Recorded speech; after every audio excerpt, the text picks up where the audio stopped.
Hey, everybody, it's your old pal Eric Zane for one of my new favorite sponsors, ExpressVPN. Look, going online without ExpressVPN, listen to this illustration. It's like leaving your laptop unattended at the coffee shop when you run to the bathroom. Okay, I'm not going to lie. I might actually do that. Anyway, most of the time you're probably fine, but what if one day you come out of the bathroom and the laptop is gone? You're like, oh, no. Anyway, the question might be easy. What is ExpressVPN all about? Look, every time you connect to an unencrypted network, cafes, hotels, airports, etc., your online data is not secure. Any hacker on the same network can gain access and steal your personal data, passwords, bank logins, you name it. And it doesn't take much technical knowledge to hack someone. Don't believe me? Look it up. Just some cheap hardware is needed. A smart 12-year-old could do it. My God. Your data is valuable. Hackers can make up to $1,000 a person selling personal info on the dark web. ExpressVPN stops hackers from stealing your data by creating a secure, encrypted tunnel between your device and the internet. Tunnels are good. Now, it's true. It would take a hacker with a supercomputer over 1 billion years to get past ExpressVPN's encryption. And I didn't just pull that out of my you-know-what. Easy to use. Fire up the app and click one button to get protected. Every time I take my show on the road, I depend on ExpressVPN. I don't want my stuff exposed to some scumbag. Secure your online data today by visiting expressvpn.com/Zane. That's expressvpn.com/Zane. And you get an extra 3 months free. expressvpn.com/Zane. Well, hello again. Hello again. Welcome, welcome, welcome. Hello, my friends from the beautiful confines of Fear Bunker North.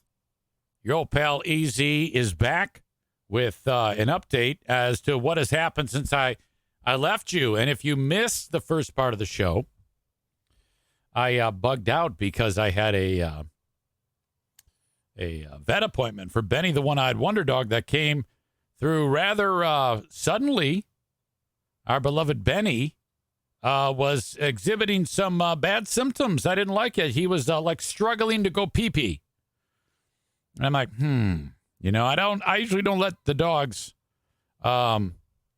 twist in the wind. Like, oh, maybe it'll get better. I'm not one of those. I'm always my gut tells me it's time to get over to see the local vets here. I dogged him. I said, yeah, they have things, top of the line medical care, which includes scalpel and rubbing alcohol. By the way, this show coming to you from the Fear Bunker North studios, brought to you by Impact Power Sports. They are back. So glad to have them back on the show. So I was very, very concerned about that. So we did the first part of the show and then took off. Now, I'm not really stressed, as you can tell. You'll be able to see Benny right there. He's over my shoulder, resting comfortably. Look at my man. That's good. Just that camera. So $500 later, we are in business. I expected that, and the thing is, they said, Maureen writes, Eric, am I the only one here? I think so. Right now, I have you as the only viewer, Maureen. I'm not entirely positive, but it looks like Molly is here, and the multi-talented Deb Viss. Actually, it's just 3 lovely ladies that are here right now. I think that everything when I start this show is slow. So by the time that I get done with it, I may have a dozen. But that's okay. Show must go on. Sink or swim, rain or shine. Anyway, so Benny is like, we go in, and I'm like, I'm just worried. I'm always like a bundle of nerves when it comes to the pets. So, they go, well, we got to get a urine sample. And just at about that same time, he just peed right there in the exam room, and he never does that. So, anywhere he can get some relief, because it, like it is when you got a UTI, like it hurts to pee and just everything's fucked up in there. Oh God, I hate that. Well, yeah, that's what he's going through. But anyway, he peed right on the floor, and she goes, "Oh my God, well, let me use that." And she gets a syringe and soaks up the pee. She goes, "I'm going to test that. It might be a little bit funky, but I'll bet you we can get an idea of what's going on here." I go, "Okay, great." That was a tech. Vet comes in. She goes, "I want to get an x-ray, make sure he doesn't have any stones, because that can be super bad." I go, "Absolutely." So x-ray, cha-ching. And by the way, everything up here is cheaper than anywhere else because it's northern Michigan. Like I said, typically people pay their bills with feed and maybe like a couple rocks and a chicken. Frontier trading is how they do it here. So they saw me and like dollar signs lit up. They go, "Oh God, another fucking idiot from downstate. We're gonna screw him over big time." Totally kidding. They were great. I'm very, very happy. So sorry, O'Neill. I'm stretching. So then she comes back. She goes, "Yeah, I don't see any stones, Eric." I go, "That's good. That's good. I'm gonna give you an antibiotic." And I go, "Can you check his ears while you're there?" So she checked it, and she goes, "Oh, I think this one's infected, Eric." I go, "Okay, great." Well, not great, but she gives me some medicine. I'm like, "All right, we're in business." And then I go to check out. Benny tried to leave without pain. He so wanted out of there. And $500 out the door. Best money you can spend. When you are taking the pet to the vet and you think there's something wrong, it may cross your mind like, "God, I sure hope this doesn't cost that much." Yeah. But then when it comes down to it, you're like, I don't care what it is. I don't care if I have to take a loan out. I'm doing this. And so it was all good. It worked out. I was pretty happy with that. So he's resting comfortably, and away we go. By the way, I came back in, and I thought of a new smell on the inside of this structure, because though I'm constantly finding the dead mice, and then I get the mice out of the structure, the smell remains. Isn't there a Metallica song, "The Memory Remains"? This is "The Smell Remains." And holy shit. Now it's rotting flesh and AIDS. Like if you could bottle it up, rotting flesh and AIDS, you could sell that. Like to play a prank on somebody. Inside of trailer smell. It's ridiculous. But here I go. So let's get into a little bit more of what we were talking about. Well, actually, when I left you, we were talking quite a bit about the business of Biden stepping down. Mr. Jordan. But that is not the only news that is going on today. And I'm doing something a little bit differently here. So I'm hoping to God you're able to hear this. If you can't, would you let me know? Megan is just joining me. She says, "Hi, wait, where are we? Someone catch me up quick. I got this."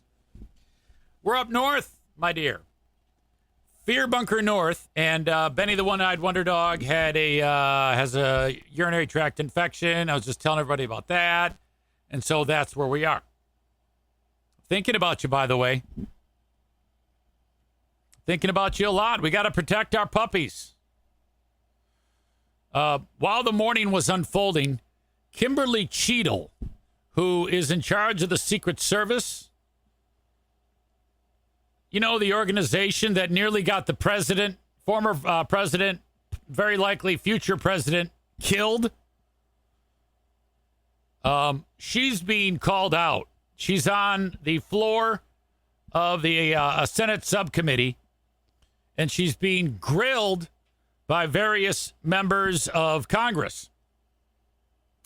Now, these are always interesting to me because it always seems like every time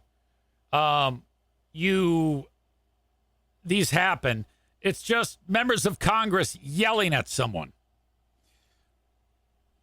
No exception here. But I can't, for the life of me, think about anyone who more deserves it than Kimberly Cheadle. Okay? Say what you will about Trump, but at the end of the day, nobody deserves to be shot in the fucking head over whatever the fuck that was. If you remember, the one building that was exposed to Trump had no one on it. It was a catastrophe. And there was talk weeks beforehand about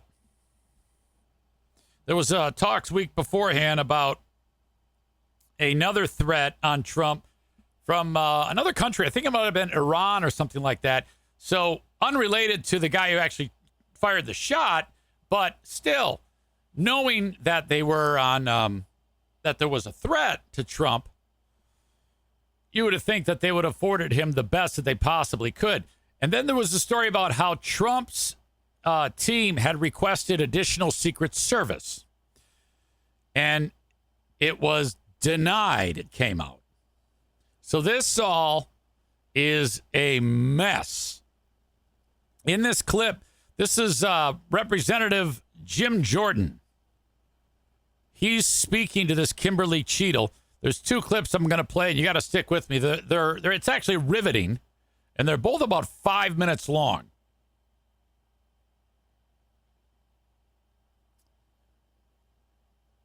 Now I clicked it. You saw me click it, and now I'm getting spinning wheel of death. Very common. From Ohio. Thank you, Mr. Chairman. Director, were you guessing or lying? The day after President Trump is shot, Secret Service spokesman Anthony Guglielmi said, quote, the assertion that a member... If you don't hear this, let me know. I think you will, but I'm not 100% sure. That's Chairman of the House Judiciary Committee, Mr. Jordan from Ohio. Thank you, Mr. Chairman. Director, were you guessing or lying? The day after President Trump is shot, Secret Service spokesman Anthony Guglielmi said, quote, the assertion that a member of the former president's security team requested additional security resources that the U.S. Secret Service or the Department of Homeland Security rebuffed is absolutely false. The next day, Secretary Mayorkas said that is an unequivocally false assertion. We had not received any request for additional security measures that were rebuffed. But 5 days later, the Washington Post said this: top officials repeatedly rejected requests from Donald Trump's security detail for more personnel. So this guy he's quoting said, "Oh yeah, we never rebuffed. We never rebuffed." But he's also caught admitting, yes, we did deny service to Trump. The next day, the New York Times said this: Mr. Guglielmi acknowledged that the Secret Service had turned down some requests for additional federal security assets for Mr. Trump's detail. So which is it? Because both statements can't be true. Were you guessing or lying when you said you didn't turn down requests from President Trump's detail? Were you guessing or lying? Because there's conflicting stories right there. Neither, sir, and I appreciate the question. No, you don't. You hate the goddamn question. You can't tersely respond with neither, sir, and I appreciate the question. Lying when you said you didn't turn down requests from President Trump's detail. Neither, sir, and I appreciate the question. Well, what were you doing? Because those statements don't jive. So what I can tell you is that for the event in Butler, there were no requests that were denied. As far as requests... Well, maybe they got tired of asking.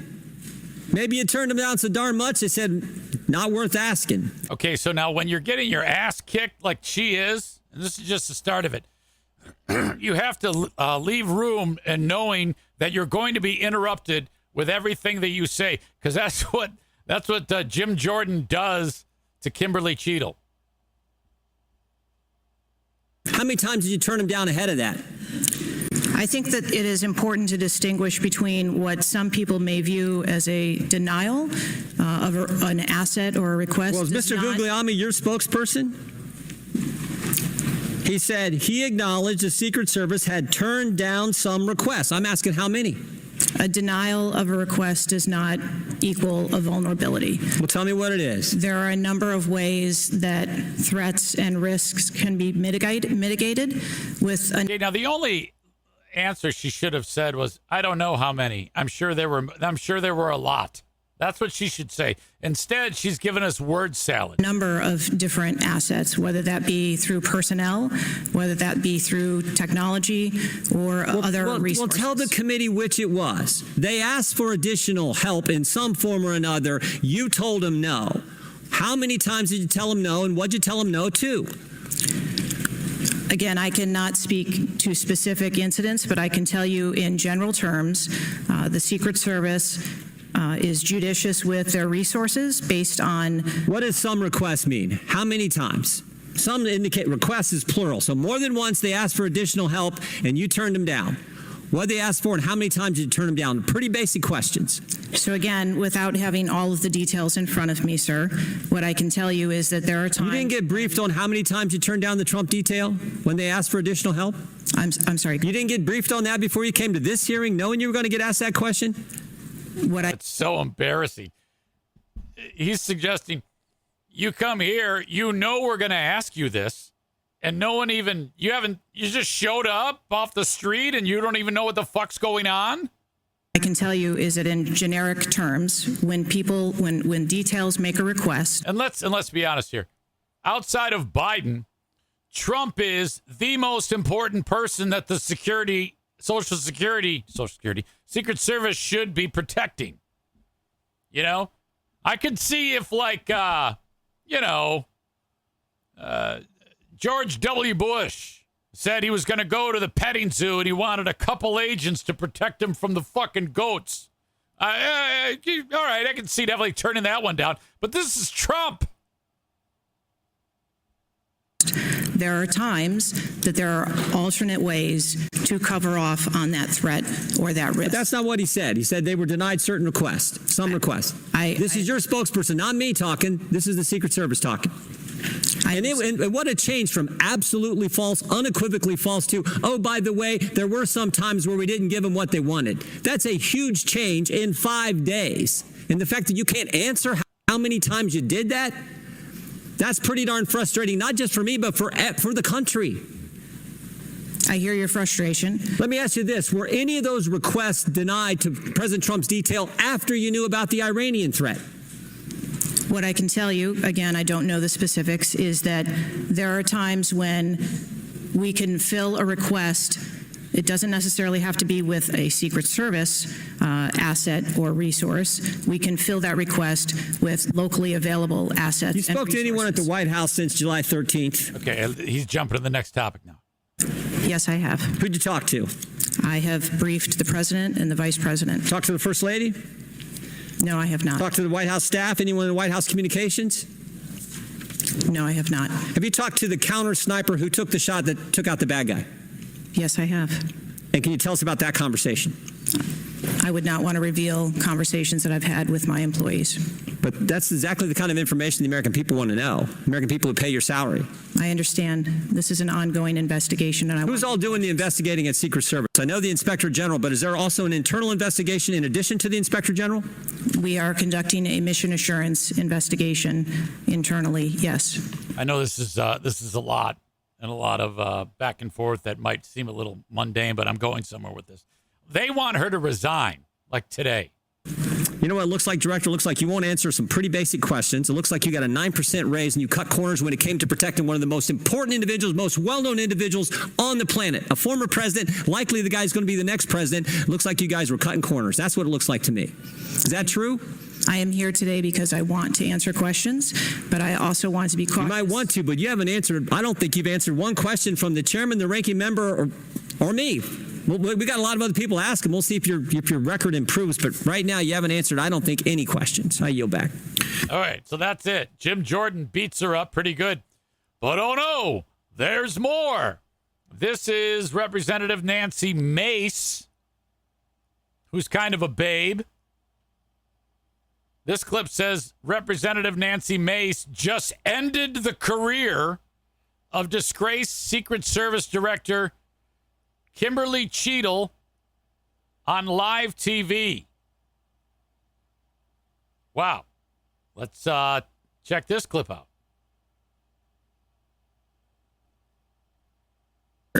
Most of my questions are going to demand a yes or no answer. Do you understand? I do. Okay, my first question. Both sides of the aisle today have asked for your resignation.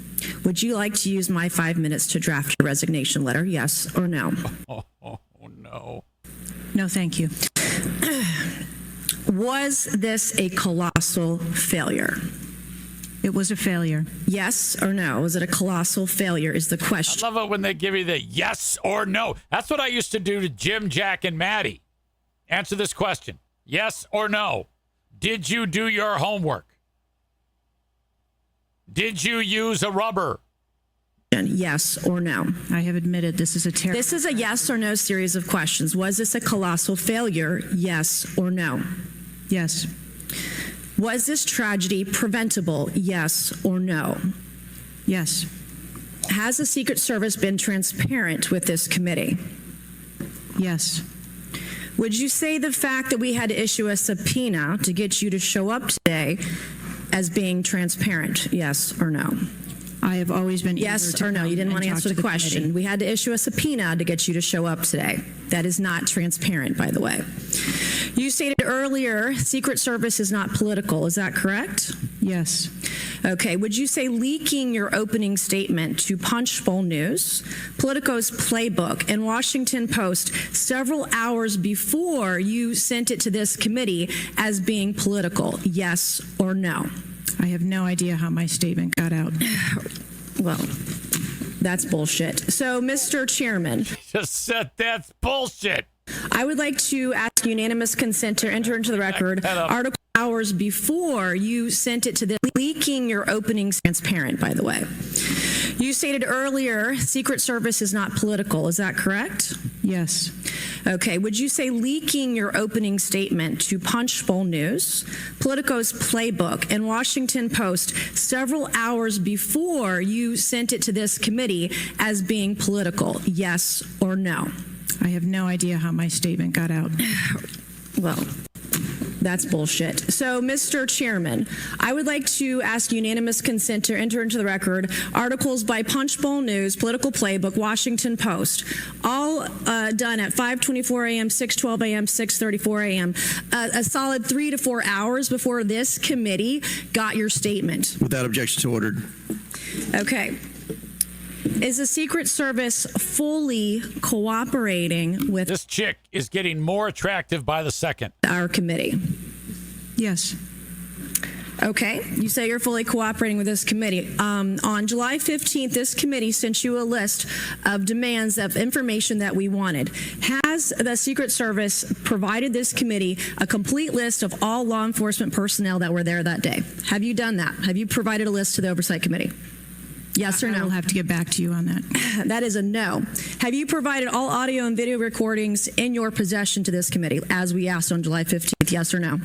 I would have to get back to you. That is a no. You're full of shit today. You're just being completely dishonest.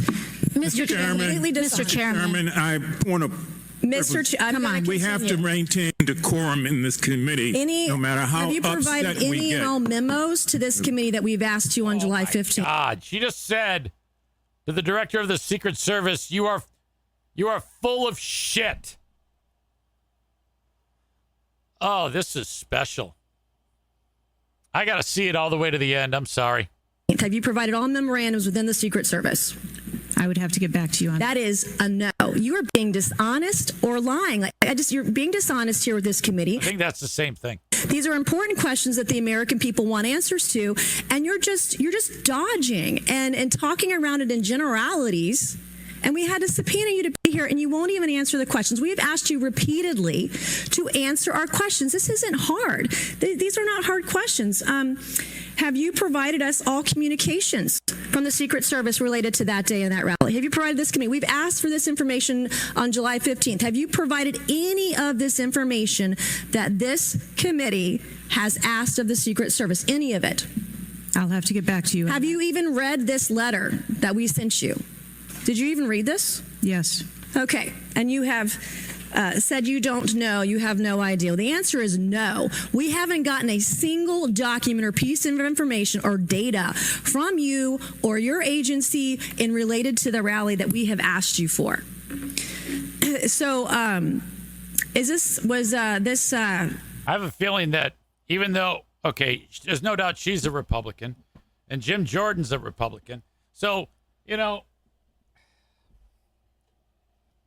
I'd probably hate these two people regarding anything else, but I cannot. I'm glad that they're treating her the way that she's being treated after what happened.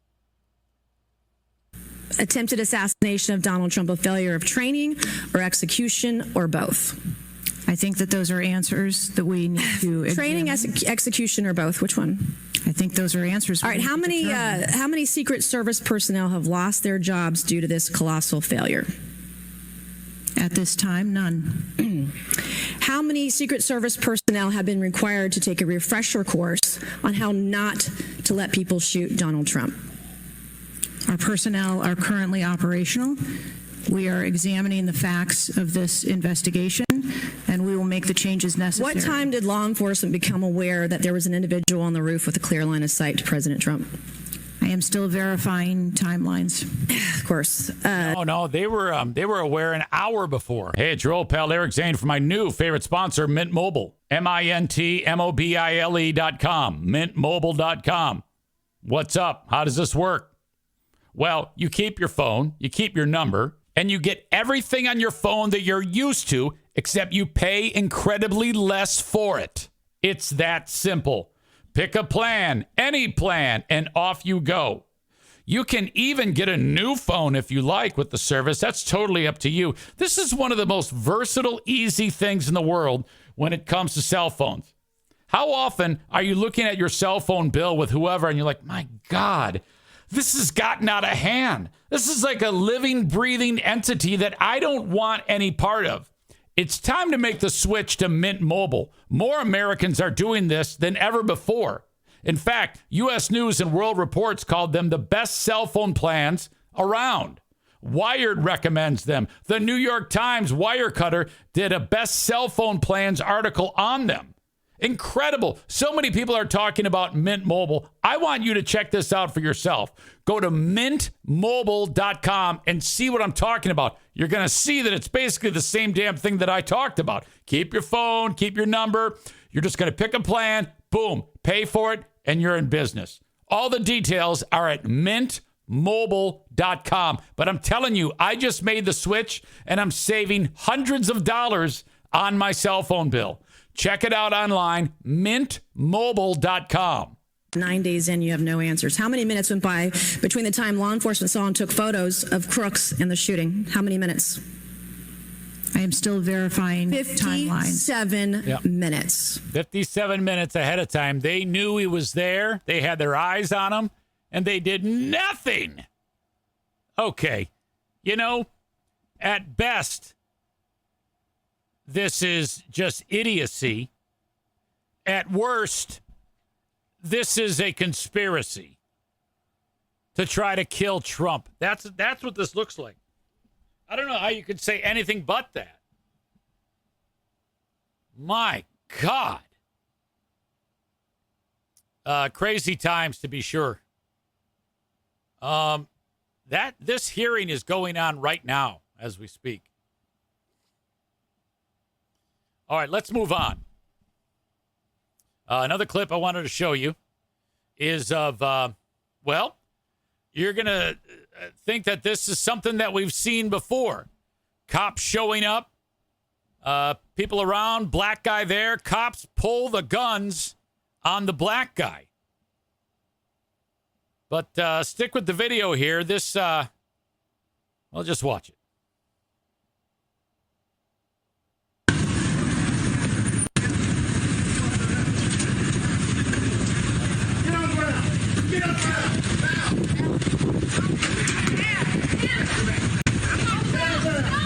Motorcycle gear. The significant other of guy on motorcycle is there. She's telling the cops, no, please don't shoot him. And the cop said, he's got a gun. Take the gun out. I'm fine. Get his gun. Okay, I will. All right, Cal. Back up. I'll get him. Like telling the cops to back off. The guy's like on his knees, bent over with his hands up. But then he reaches down because the cop said, produce the gun. All these people are just standing around looking. The significant other is freaking out. I will get it.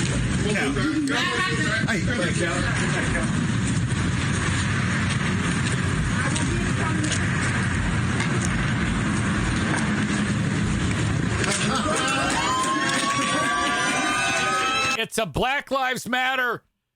Get shoot by the cops. Fake out. Marriage proposal. These white cops. Okay, the guy who set it up, he's probably like, make sure you send white cops. I guess you're not as white as shit.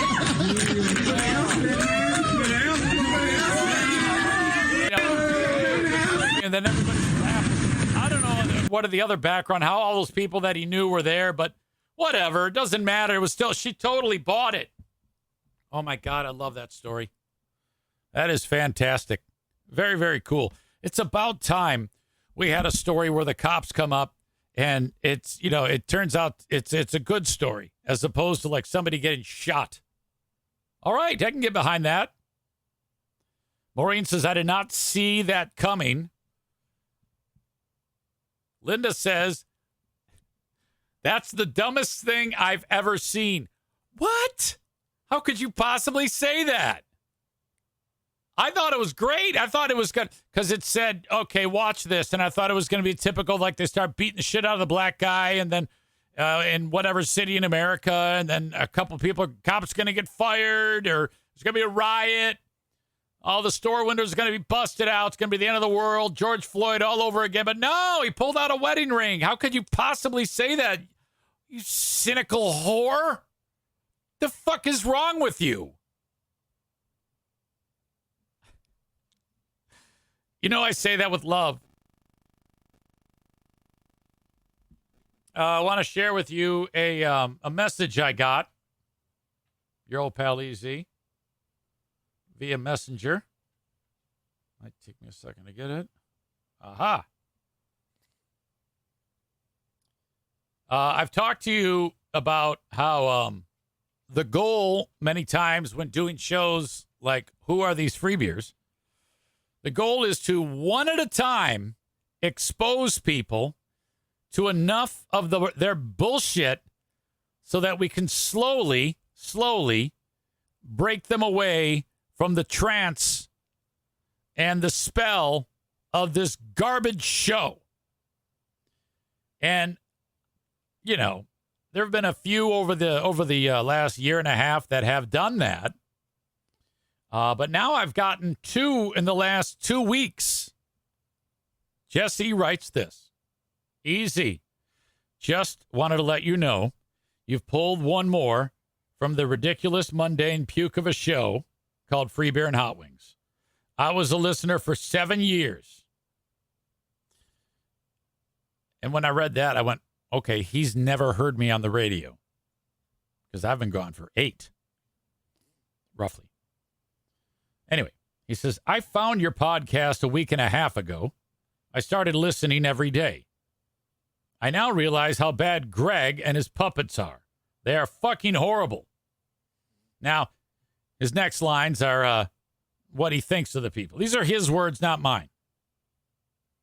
First one, I hate Kelly most.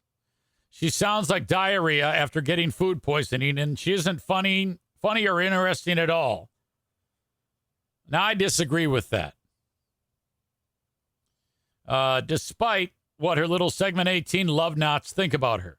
Second is the burn master, Greg. Half the shit that comes out of his mouth is a far-fetched story, and it's so easy to see. He also thinks he's Mr. Cool now that he's bagged an obviously dumb woman half his age. I'm Mr. Hip. I'll grow my hair out and make it look as humanly disgusting as I can.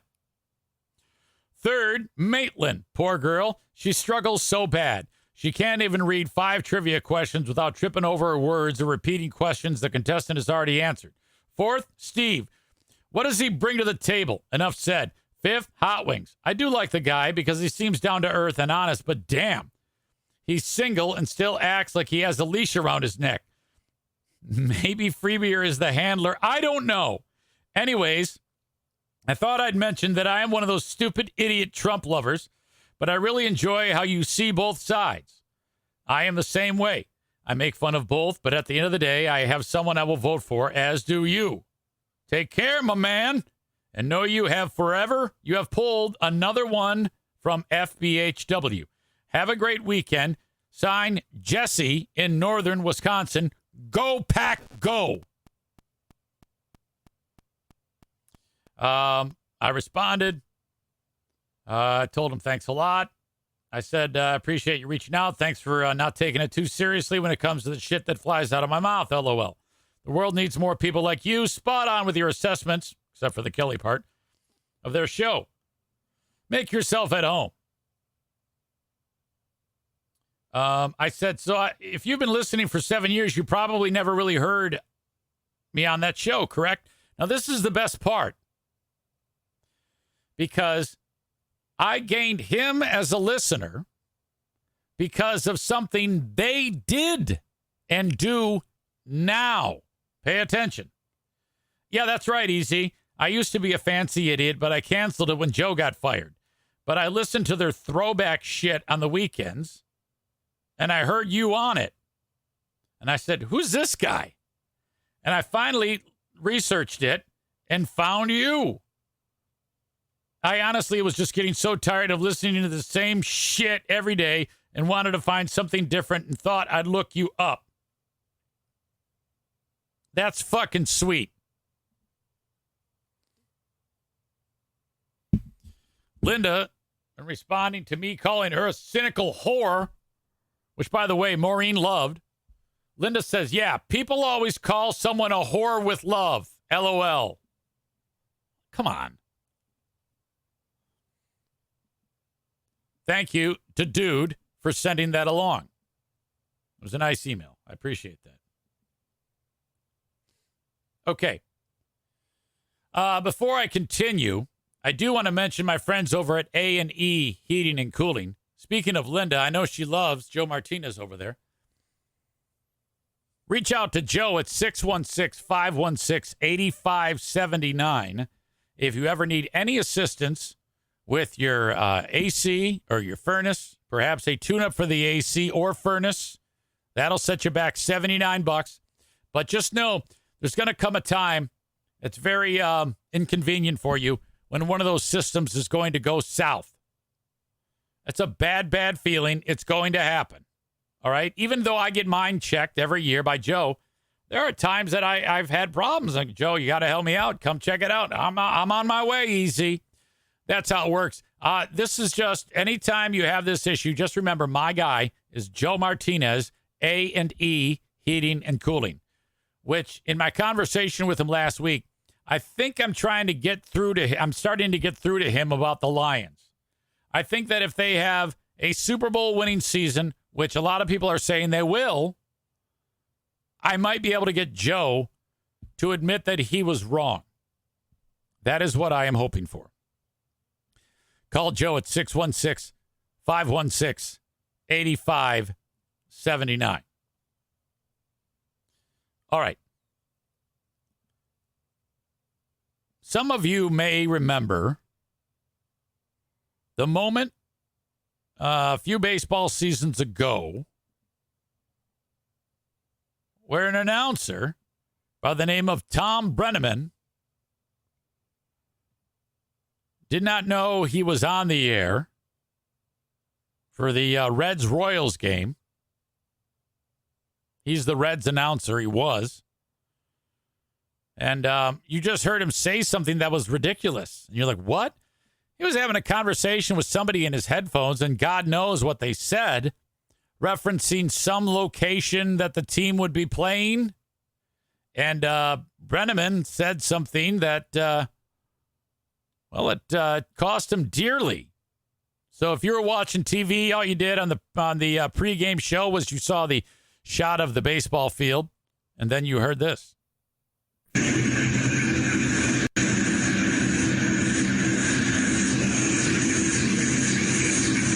Fag capitals in the world. Now, I don't know where they were talking about. Doesn't matter. Doesn't matter if it was Detroit or San Francisco. Tom Brenneman thinks that city is one of the F rhymes with bag capitals of the world. Fag capitals of the world. Now, I think that if he said that is a community with the one of the higher concentrations of gay and lesbian people, and he said it in a, hey, the more you know type of tone of voice, he might have been able to salvage that, but no. Fag capitals of the world. He said one of the bag capitals of the world. Well, that went out on TV. And then he thinks he's actually back, and he starts doing the pregame show. Fag capitals of the world. Okay, Tom, we're back. Reds Live, the pregame show presented by Ray St. Clair Roofing. And we come your way prior to every single Reds game. So Ray St. Clair Roofing is paired up with Tom Brenneman sometime in 2020. I think it was July 2020, maybe August, saying that. If you're that company, you're like, oh, my God, what the fuck? Well, the game started. It went all the way to the 5th inning, and then the word rolled downhill that this had happened. So Brenneman goes on TV, and this magical moment takes place. They put the camera on him, and this is what Tom Brenneman said to the world. In front of the Royals, we go to the top half of the 5th inning. Castellanos to lead things off. Jim Day's going to be taking us the rest of the way through this game as Holland takes over on the mound. I made a comment earlier tonight that I guess went out over the air that I am deeply ashamed of. Okay. Now, I usually like breaking this down every time we see it. If he were honest, he would have said, I said it, and I'm not ashamed of it. That's how I feel. I would have had more respect for him than this drivel. Hold on a second. Darla, no. If I have hurt anyone out there, I can't tell you how much I say from the bottom of my heart. I'm so very, very sorry. They said to him, Tom, get out of the booth. You gotta leave right now. I pride myself and think of myself as a man of faith. And this guy hits a home run. As there's a drive in a deep left field by Castellanos. Of all the things that happens, he has to call the home run while he's talking about how he's a man of faith. Will be a home run. And so that'll make it a 4-0 ball game. I don't know if I'm going to be putting on this headset again. I don't know if it's going to be for the Reds. I don't know if it's going to be for my bosses at Fox. I'm going to apologize for the people who signed my paycheck. Oh, there you go. Now, that's the big one. I want to apologize to the people who signed my paycheck. That's the only thing this piece of shit is concerned about at this point. For the Reds, for Fox. I have less respect for this guy because of this than I do the comment. And you're like, wait, huh? Well, what I mean by that is it right to say horrible jokes? No. Have I said horrible jokes? Oh, yeah. Probably just as bad as that. But I didn't have them, like, go out to the world. Everybody says horrible shit at one time in their life. But now all of this nonsense that he's putting everybody through, all of this shit, is just fucking horrible. Sports Ohio, for the people I work with, for anybody that I've offended here tonight. I can't begin to tell you how deeply sorry I am. Yeah, you can't say it and then an hour later be this sorry about it. You can't. Maybe now, 4 years later, you could, but not then. That is not who I am and never has been. And I'd like to think maybe I could have some people that could back that up. I am very, very sorry, and I beg for your forgiveness. Oh. Jim Day will take you the rest of the way home. Bad. Tom Brenneman. Side note to that. What the fuck is this? Who's this dude? Hang on a second here. This isn't my usual setup. I'm not sorry I said it. I'm sorry you heard it.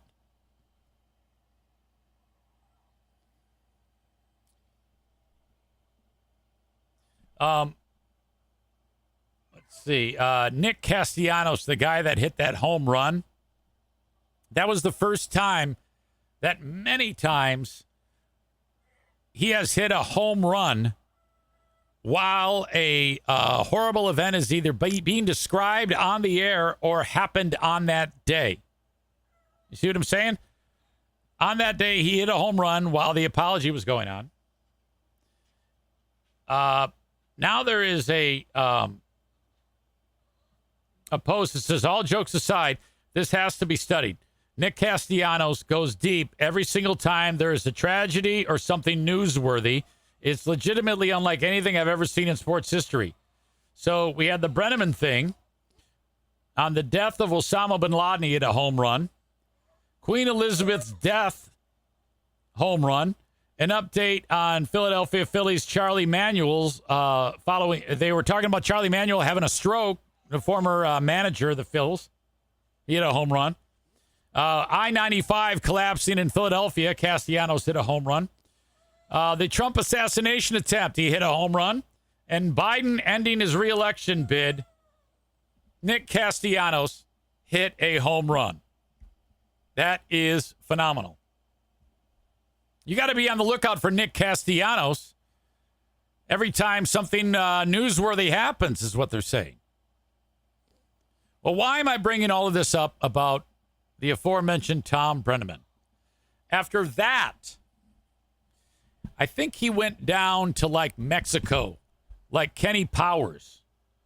And he was doing baseball games where like in the middle of the game, a donkey will come running on the field or some shit.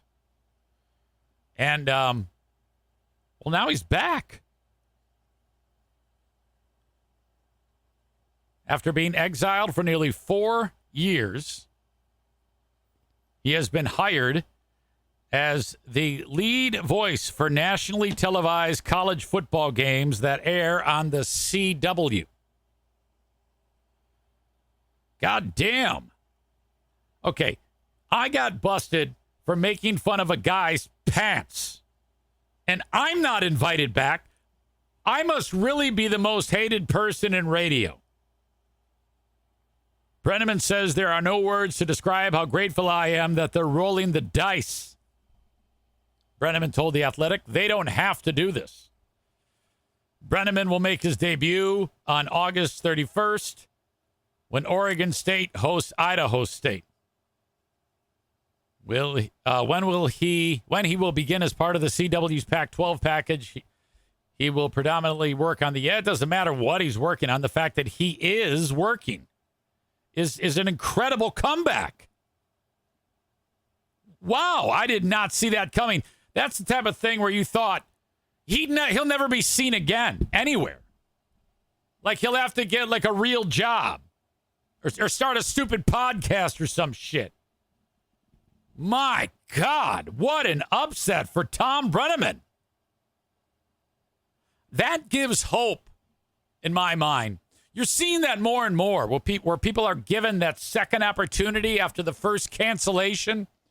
Morgan Wallen, Kyle Larson. Jesus, thank you to Mike Ball for sending that story along. Where you been, Mike Ball? Is it the time change that's keeping you away from your old pal EZ? Come on. That is impressive. So if he comes back on TV, does he say anything else again? I think he actually, after that first apology that you just heard, I think he then doubled down or tripled down on the apology months later. And this is proof. This is like that O.J. Simpson phenomenon. That's another example. Prior to his death, the juice had the juice. I was kind of waiting for Simpson to show up like on an actual broadcast. You know, people, he was honored, by the way, at the BET Awards. We talked about this on Who Are These Broadcasters with Christian Blatt. You know, they have the In Memory Of segments on the BET Awards. They were talking about famous African Americans we have lost this year, and they put the Juice's picture up there. I'm telling you, man. That, to me, is the gold standard of uncanceling. If the Juice can make it back, my God, is that incredible. Okay, ladies and gentlemen, I know this is kind of a weird day today, and but I wanted to get the second act in to some degree. It's not a full-length show, but it's definitely something. I'm going to regroup, get this podcast published, the audio podcast published, and then come back, get my ducks in a row, and bring you a Patreon podcast. I don't know about you, but I feel out of sorts. I hope it doesn't sound like I'm out of sorts. Okay, I like to think that I can somehow make it happen. I hope it's whenever I leave the confines of the studio, it's such an uncomfortable thing. But probably by the end of the week, I'll be feeling normal. I'm going to leave it right there, though.